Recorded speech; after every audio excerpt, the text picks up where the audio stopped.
ইরানে চলমান অর্থনৈতিক বিপর্যয় এখন আর সাধারণ বিক্ষোভে সীমাবদ্ধ নেই। দেশ জুড়ে এই আন্দোলন ধীরে ধীরে রূপ নিচ্ছে সরকার পতনের চূড়ান্ত লড়াইয়ে। লাগাম ছাড়া মুদ্রাস্ফীতি, ইরানি মুদ্রা রিয়ালের ঐতিহাসিক দরপতন এবং নিত্যপ্রয়োজনীয় পণ্যের অস্বাভাবিক মূল্য বৃদ্ধিতে বিপর্যস্ত হয়ে পড়েছে সাধারণ মানুষের জীবনযাত্রা। বাজারে নিত্যপণ্যের দাম সাধারণ মানুষের ক্রয় ক্ষমতার বাইরে চলে যাওয়ায় ক্ষোভ জমছিল বহুদিন ধরেই। এবার সেই ক্ষোভই বিস্ফোরিত হয়েছে রাজপথে। রাজধানী তেহরান ছাড়াও মাশহাদ, ইস্ফাহান, সিরাজ, তাবরিজ ও কুর্দি অধ্যুষিত বিভিন্ন অঞ্চলে টানা ১২ দিন ধরে সহিংস বিক্ষোভ চলছে। শতাধিক শহরে লাখো মানুষ রাস্তায় নেমে সরকারের বিরুদ্ধে স্লোগান দিচ্ছে।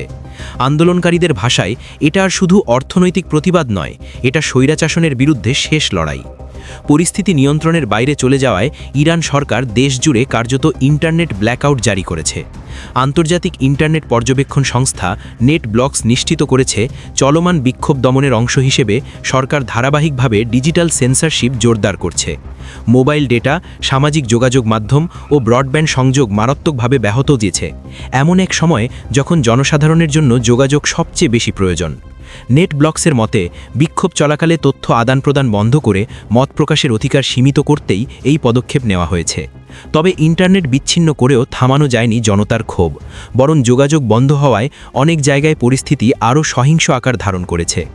রাজপথে এখন একটাই স্লোগান প্রতিধ্বনিত হচ্ছে, স্বৈরাচারের পতন চাই, এটাই শেষ যুদ্ধ। এই আন্দোলনে নতুন মাত্রা যোগ করেছে নির্বাসিত নেতা রেজা পহলভির আহ্বান। তার ডাকে সাড়া দিয়ে বহু মানুষ রাজতন্ত্র পুনঃপ্রতিষ্ঠার স্লোগান তুলছে। বিশ্লেষকদের মতে ২০০৯ সালের পর এমন ব্যাপক সরকার বিরোধী গণজোয়ার আর দেখেনি ইরান। বিশেষ করে কুর্দি অধ্যুষিত অঞ্চলগুলোতে আন্দোলন সবচেয়ে তীব্র ও রক্তক্ষয়ী রূপ নিয়েছে। অন্যদিকে বিক্ষোভকারীদের বিরুদ্ধে কঠোর অবস্থান নিয়েছেন দেশটির সর্বোচ্চ নেতা আয়াতুল্লাহ আলী খামেনি। তিনি স্পষ্টভাবে নিরাপত্তা বাহিনীকে কঠোর হাতে আন্দোলন দমনের নির্দেশ দিয়েছেন। একই সঙ্গে দেশটির প্রধান বিচারপতি দাবি করেছেন, এই বিক্ষোভের পেছনে যুক্তরাষ্ট্র ও ইসরায়েলের ষড়যন্ত্র রয়েছে এবং বিক্ষোভকারীরা বিদেশি স্বার্থে কাজ করছে।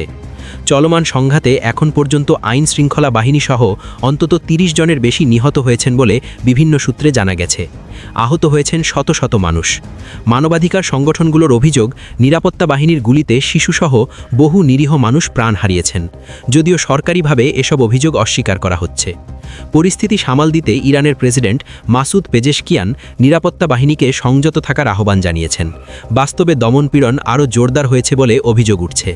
আন্তর্জাতিক মহলেও বিষয়টি নিয়ে উদ্বেগ বাড়ছে। এদিকে বিক্ষোভকারীদের উপর গুলি চালানো হলে সামরিক হস্তক্ষেপের কঠোর হুঁশিয়ারি দিয়েছেন মার্কিন প্রেসিডেন্ট ডোনাল্ড ট্রাম্প। বিশ্লেষকদের মতে, অর্থনৈতিক সংকট, রাজনৈতিক দমনপীড়ন এবং ইন্টারনেট ব্ল্যাকআউট, এই ৩টি সংকট একসঙ্গে ইরানকে ঠেলে দিচ্ছে এক গভীর অস্থিরতার দিকে।